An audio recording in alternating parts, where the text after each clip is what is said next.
नमस्कार शेतकरी मित्रांनो, आज आपण जाणून घेणार आहोत हवामान अंदाज. हा हवामान अंदाज आपण पंजाब ढग यांच्याकडून जाणून घेणार आहोत. हे खालीलप्रमाणे व्हिडिओ पाहून घ्या. राज्यामध्ये थंडी मध्ये दिवसा देखील झाडाखाली थंडी वाजणार आहे म्हणून हा अंदाज लक्षात घ्यायचा. घरात बसल्यावर देखील थंड जाणवणार आहे हे अंदाज लक्षात घ्यायचा. मात्र राज्यात अंशतः वातावरण ढगाळ राहणार आहे म्हणून हा अंदाज लक्षात घ्यायचा. पाऊस काय येणार नाही, त्याच्यामुळे काही चिंता करायची गरज नाही. फक्त 14 जानेवारी 15 जानेवारी आणि 16 जानेवारीला राज्यात ढगाळ वातावरण राहणार आहे म्हणून हा अंदाज लक्षात घ्यायचा.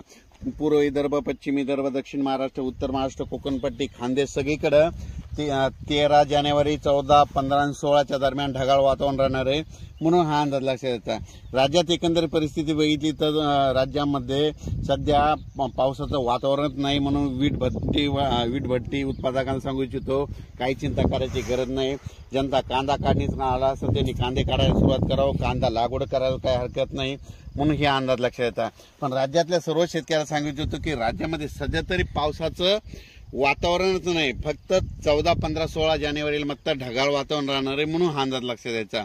आणि राज्यामध्ये सांगायचं झालं तर आपण हे जे अंदाज देत आहे हे पाहू शकता. मी म्हणत असतो ना, हरभरा असा पेरावा, एकरी 50 किलो पेरलेला आहे, इतका दाट पेरलेला आहे. मी म्हणतो ना, पहिले पूर्वज म्हणायचं हरभरा इतका दाट असा, अशी प्लेट फेकली की वर तरंगावा.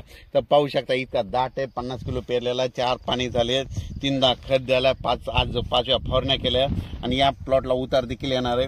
पण राज्यात या ठिकाणून परत शेतकऱ्याला सांगतो की राज्यामध्ये काही पाऊस येणार नाही. फक्त 14 जानेवारी 15 आणि 16च्या दरम्यान मात्र ढगाळ वातावरण राहणार आहे म्हणून